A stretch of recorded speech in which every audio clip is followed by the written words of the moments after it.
never sleeps, pal.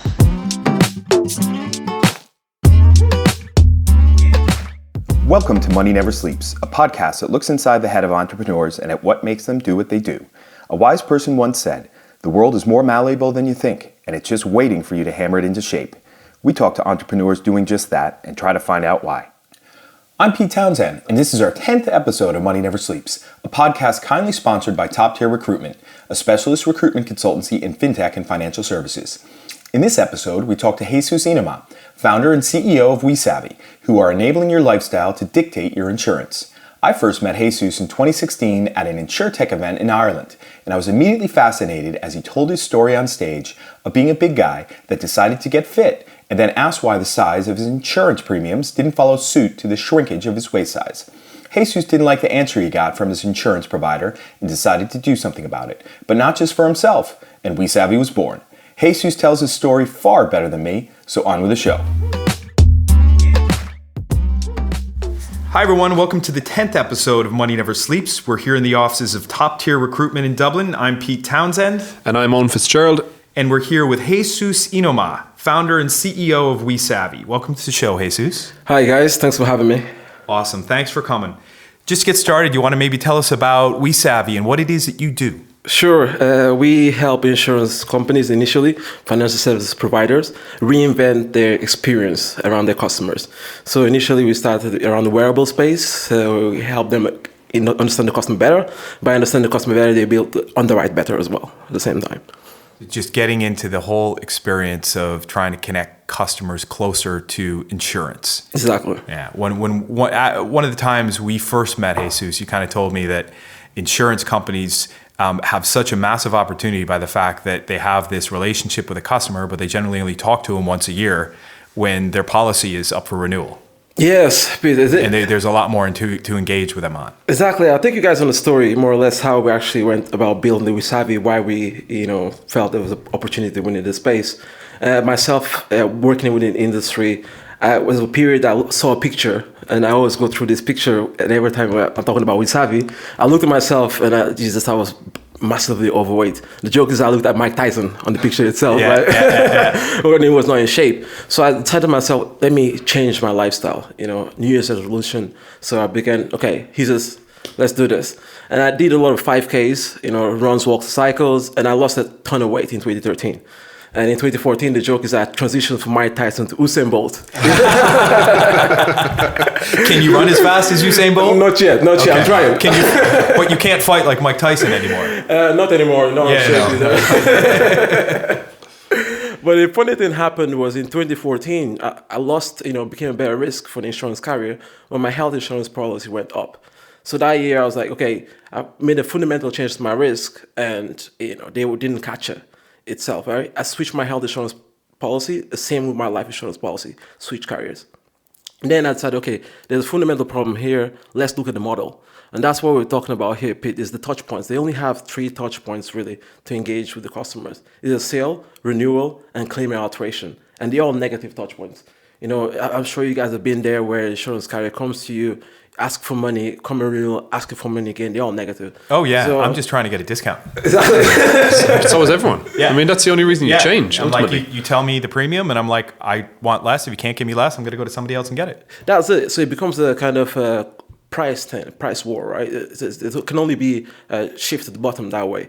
So I decided, okay, how do we look at the experience and reinvent the experience that help the customers actually deliver, show their risk, and the insurance customers understand the customer at a deeper level. So we looked at IoT, so looked at wearables. So when I was doing like 5Ks and training for them, I was using a lot of tracking devices.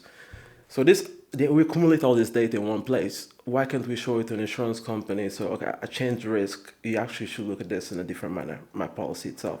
So that was how the journey really started, looking at the wearable solution, how to connect those two worlds with the insurance space. And it's crazy how simple that is, and how you in this day and age with the advancement technology that doesn't exist already. It seems like the insurance side of the world is so far behind the rest of the world. You can get everything. I have a wearable Samsung watch. It tells me all the time when I'm sitting for too long and not doing anything, and yet my insurance company wouldn't have any idea how in shape I am, or if I don't smoke, or any of these sort of things, you know. That's it, Owen. And when we started looking at it, we said, okay, let's just historically, because I'm methodical this way, I'm going to look at where's in the market, who's approaching it, where are the models out there. And I think you're going to touch on it later about the concept of reverse innovation. So we looked at all the models out there, and we found a company in South Africa, Discovery, started a decade ago, doing lifestyle insurance, but they were not doing it at the level that we believe they should be done, right? Just the same time when the search engines came out, AOL and Alta Vista were out there, but Google really got what, search engine was about. So we were like, there's more to this than just understanding the risk from a point of view of the carrier, because they were carrier focused. We were like, okay, if you're carrier focused and you're product focused, you're going to miss this opportunity. You have to be customer focused in order to reinvent the whole experience. So that's how we started thinking about the proposition itself. Look at the wearables, look at how can I actually deliver value to the customer first, in order for the customer to be willing to share this data and see the value that they're getting while they're sharing this data. So when you start thinking like this, you start unlocking business opportunities that were not there before.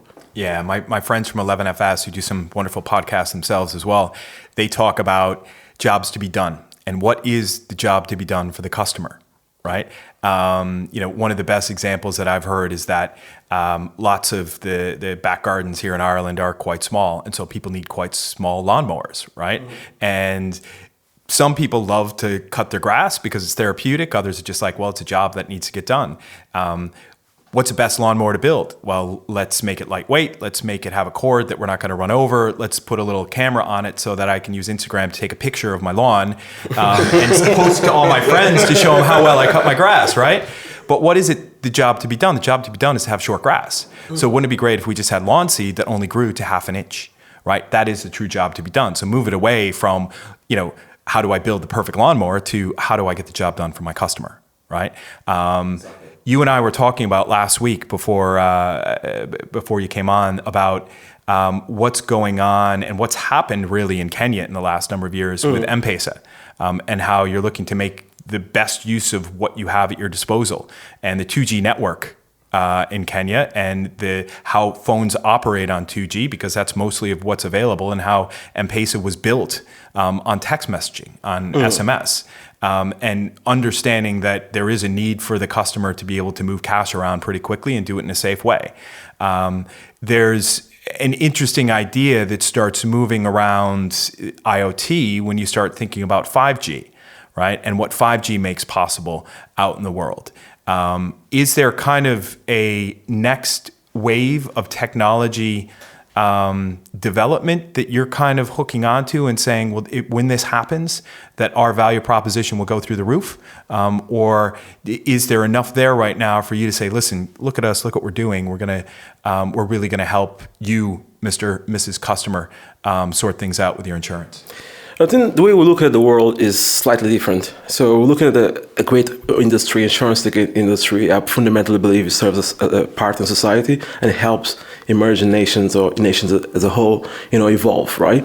So if you look at why Western societies have been really, really successful, they've been able to transfer risks quite effectively. So if you look at the concept of 2G and 5G, it's the exact same thing. So it's going to be a rapid shift. So the likes of African countries and other South American countries, Asian countries that we can call them emerging societies at the moment, they're going to go from having very, very little connectivity to massive connectivity. So this opens a world of opportunities. So insurance and financial services were not available in these countries. They're going to be rapidly available with different business models. So if you're looking at the likes of insurance, we're talking about insurance being a big industry, and we're looking only at $5 trillion, right? And penetration rates at early teens, right, in most Western societies, right? So if you move from 2G to 5G and you're on board these people, the opportunity is really, really massive, because now you can sell products, which let's talk about micro moment products, before we're not able to be delivered effectively because of the efficiencies, right?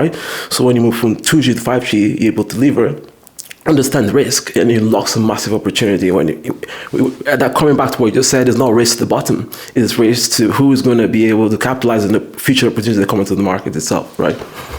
And so do you think, and it's coming back to you, I suppose, as a person and the WeSavvy journey, are you a driven person, and is this now a mission you spoke about deciding to lose weight and losing it really, really quickly and working really hard at it. And now you identify an opportunity, and WeSavvy is pursuing that. And is it a mission then for you to hit that and to close that gap? And I think we've closed it in a sense, right? We're able to showcase people there's different models within insurance. We've done a lot of talks around the world. We had top leaders in this space in lifestyle insurance, connected insurance.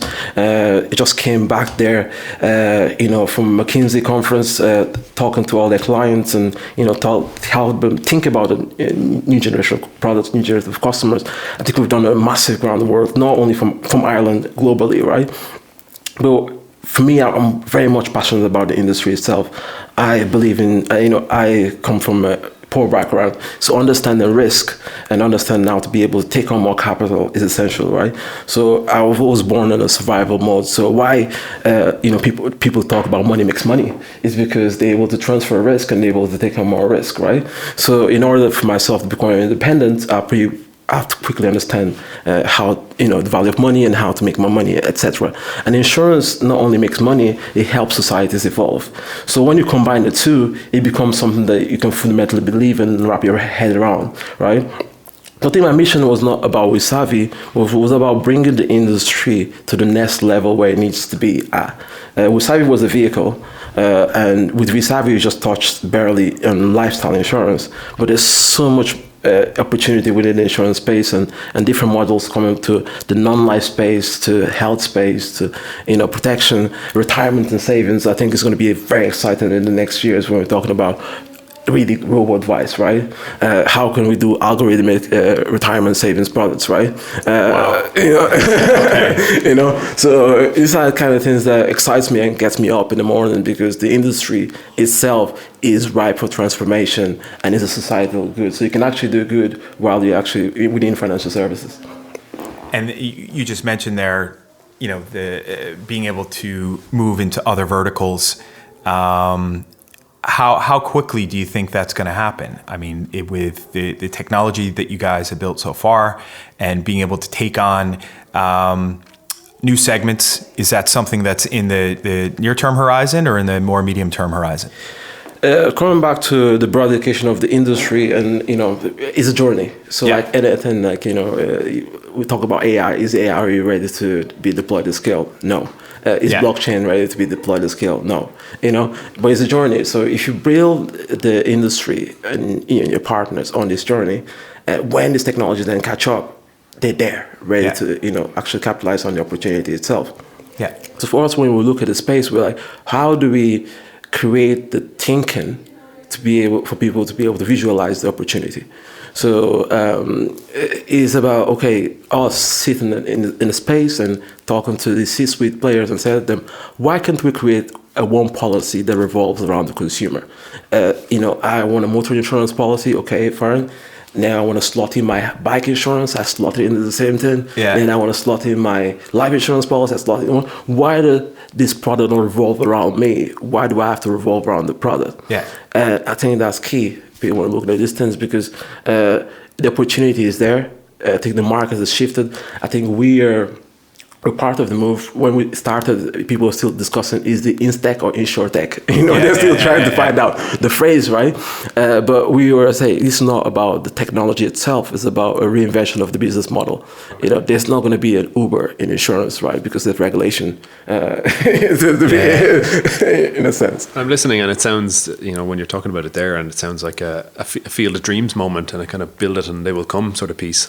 Oh yeah, no, that's one of my favorite movies in the whole world, Owen. You started smiling there when he was talking about it, and I thought that's maybe what he was thinking, because I was like, this is field of dreams stuff. Yeah, no, I could jump right into that. If you build it, they will come. Ease his pain, right? There's just so many analogies. But again, it does sound like in that industry, and like we're associated through the work that we do, but it still seems like it's a process that everyone will gradually get to. from the sector piece, that you're ahead of it in that sense, and you're out there educating people, and it is we're telling you now how it's going to be in the future, and you'll slowly start adopting it. I think we're methodical. We always think in okay, this is the day, or this is what we do today, and we pick that policy, we deploy the solution in the market. So it's not a case of build it or come, it's built, they are there.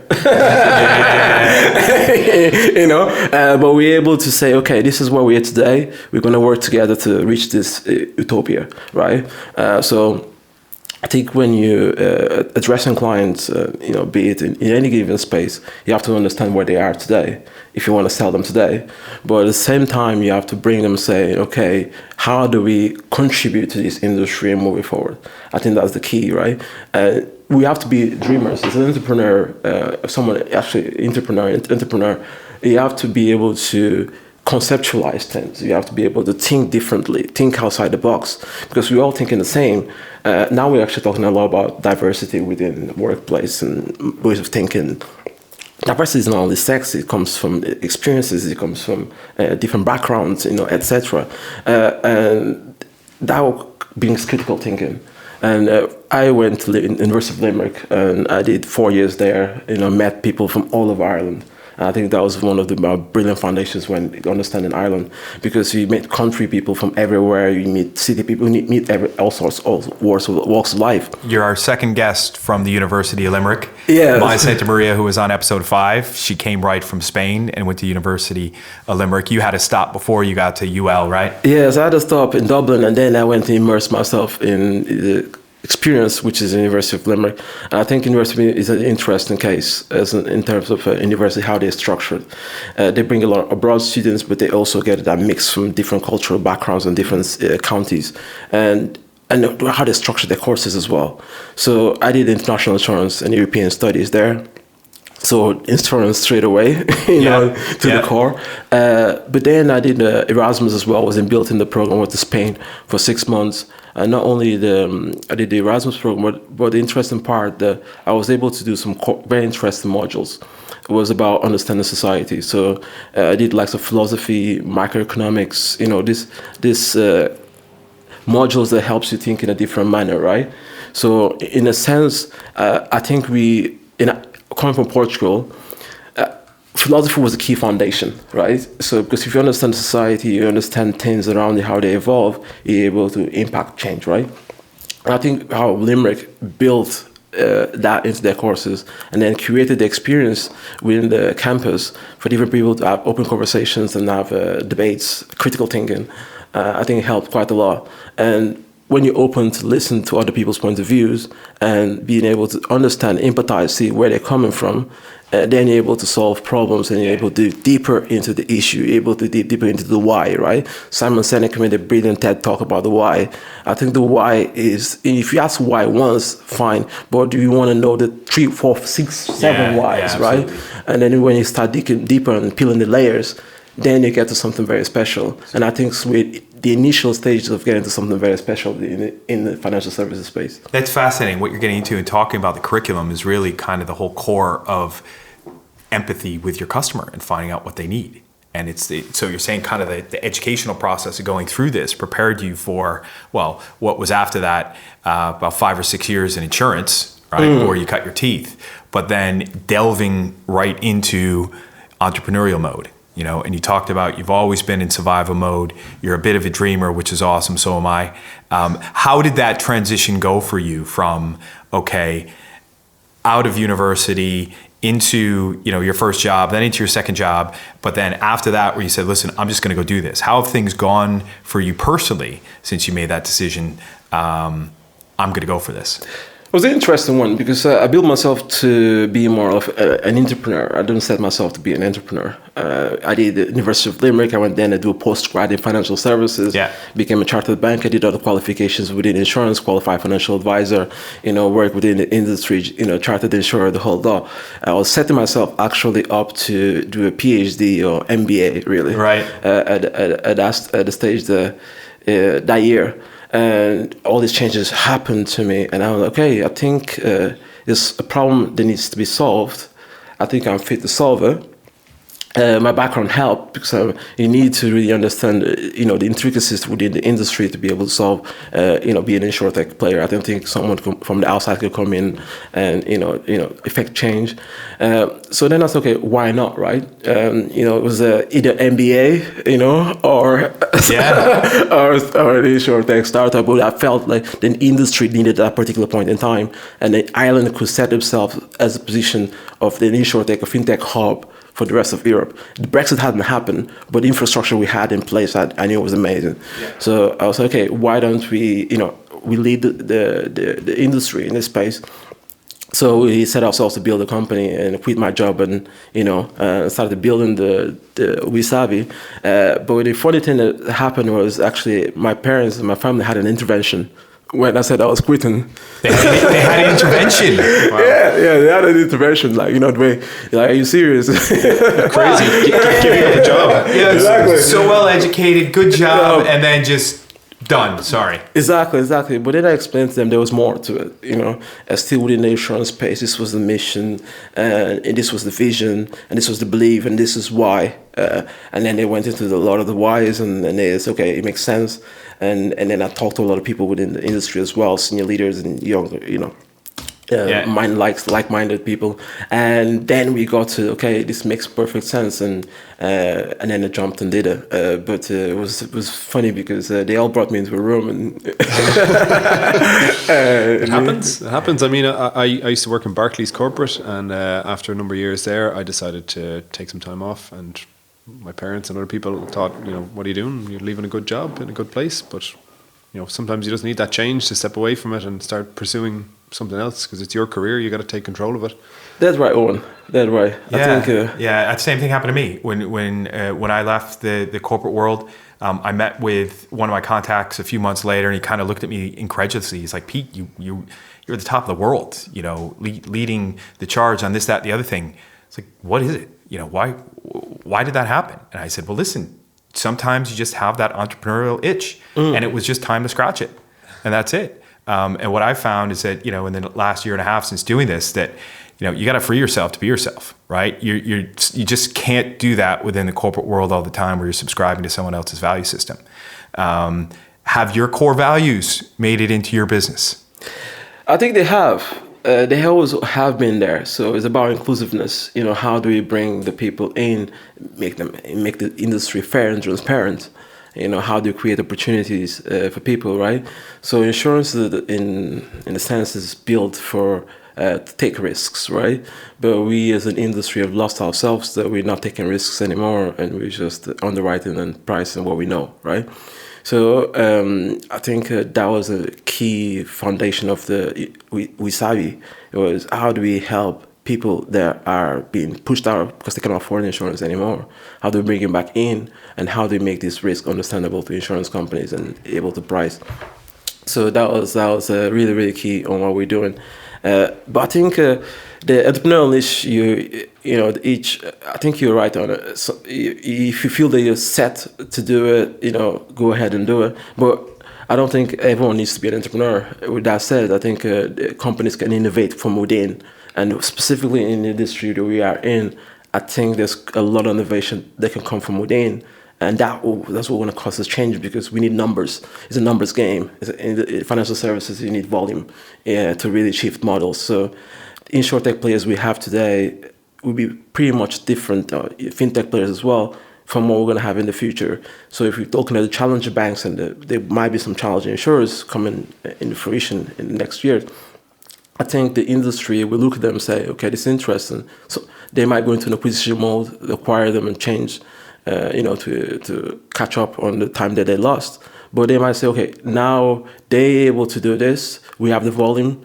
Now let's accelerate this. This works, right? Let's accelerate it. So you can see that coming from within the industry. I can say it. I think, the likes of professional services firms have a key part to play in this now. Yeah, my buddy Nigel Walsh at Deloitte, he's mad into this. I think they have a massive part to play. Yeah. I think the likes of, Deloitte, EY, the top four globally, naming the other ones as well, they have a key part to go in now and shape the industry for the next Interesting. generation of insurers, and how these players transform themselves from within.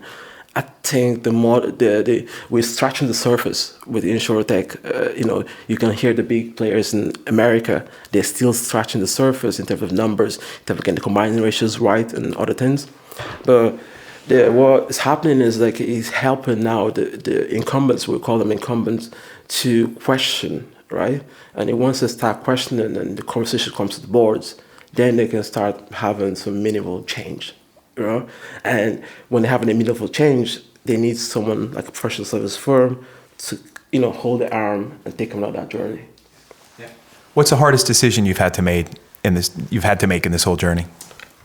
I think it comes back to the balancing, right? And knowing where the industry is and where you can actually push, coming back to dreaming, but at the same time, the reality of looking at the balance, and say, okay. Yeah, your cash flow conscious. Cash flow conscious, like, the capital raising, people that you're responsible for, scaling markets that you pick. So even when we made the decision not to go to UK, not pursue UK as a market, but pursue CE as a market. Continental Europe? Exactly, the Central Eastern Europe. So we look at Poland first, and everyone was like, why are you picking Poland? Poland was in a very, very interesting market because there is an emerging market. The technology there, they had to build it from scratch, so is newer than the Western societies. And the people are screaming for change, right? They're screaming for this technology. So we have to think differently, say, okay, this is what we have, this is the capital that we have. How do we deploy it most effectively in order to prove what we want to prove? Get your traction, right? Yeah, our traction. And then we picked Poland, and now there's a shift now for people going to the CE region to deploy the solutions within fintech. Even also, Warsaw is becoming now a very, very good capital for financial services firms. But we saw that and we capitalized on that at that particular point in time. Same in America, we were one of the first startups in Ireland to go to America and explore America from the ground up to the Midwest. We're in Des Moines there for 6 months. And when we went to America, we were like, okay, we understand Europe quite well, the financial services space, because I've been in insurance and banking for most of my professional career, but I never really worked in the US market. So I was like, okay, do the same habits, characteristics, the way of thinking is the same. I wanted to also explore the regulatory challenges, and I went there, deep research, and for our first actually major business case came out of there as well. So it was very, very effective. But once we took that challenge, say, okay, we're not going to look around UK. We're going to go to America. We're going to go and play with big boys. Yeah. And we feel that we can play with the big boys. We know what we're doing. Why not, right? So we're in Silicon Valley as well for a particular point in time, doing like the pitch with the big boys, they call them. And we're leading the thinking then. And then we're like, okay, we know where they are. We can play with them. We can lead the thinking, the thought process there. But we believe that Europe is more set, ripe for transformation. Yeah. So we came back to Europe because the data protection laws, not everyone talking about the GDPR now, that's been implemented, the IDD coming into force as well. There's CP 116 coming into force this year. So we knew that 2018 was going to be key for the insurance space, and Europe was very well positioned because they're driving it through regulation. So they actually forcing the players to move. So by forcing the players to move to regulation, in the next years, let's say around 2019 or 2020, the platform is there now for transformative innovation, because the players have been forced to move. They've been forced to think about the customer. There's no conversation who owns the data. The data is owned by the customer. So that is like, trash there. So there's no, now we open new business models, likes of, in banking, there's open infrastructure banking, right? I believe they're going to be open infrastructure in insurance, right? So imagine the opportunities. You can see it coming. That you will bring an open infrastructure in insurance.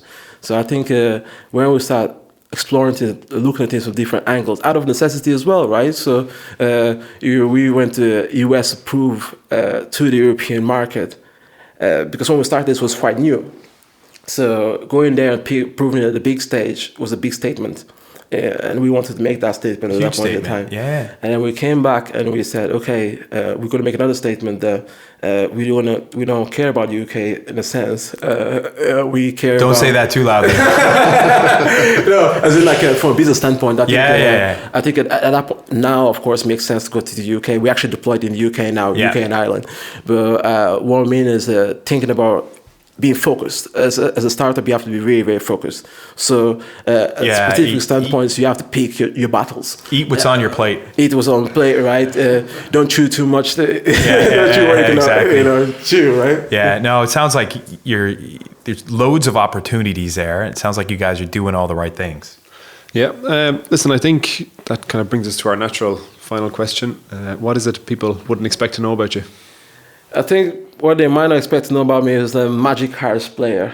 Magic Cards that's actually I got into trading in a sense before I worked in asset management. So I used to trade valuable cards. So there's these games, and then we went to tournaments and all. And I still have my Magic Card box because you create a deck and then you go and play against other people. What are the Magic cards? Magic Cards, yeah. Then there's magazines that come every month that tells you how the price goes up and down on the cards. Now we do it with the likes of cryptocurrency. Okay, all right. I'm thinking baseball cards here, man. It was baseball cards, but you could actually play it. So you had characters, you had different things, and depending on the value, it went up and down depending on the appetite and the decks that were created around the cards as well. So yeah, check it out. It's still awesome. Going. It's still going. And it's Definitely still have to look that up.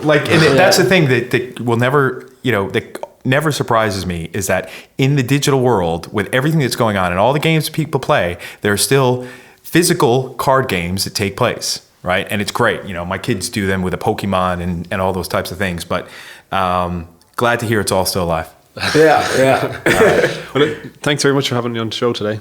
Really, really interesting. Super. Thanks for having me. Appreciate it. Thanks, Have a Jesus. good one. Thanks. Okay.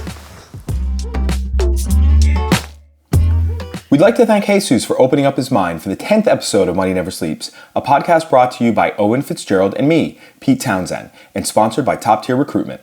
We're now on iTunes, so please subscribe and leave us a review. Also, check out our website for more at moneyneversleeps.ie or drop us a line on info@moneyneversleeps.ie if you're an entrepreneur with a story to tell. Finally, we'd like to thank Gav Timlin and Conan Brophy from Create Sound for recording and editing this podcast. Till next time, see ya!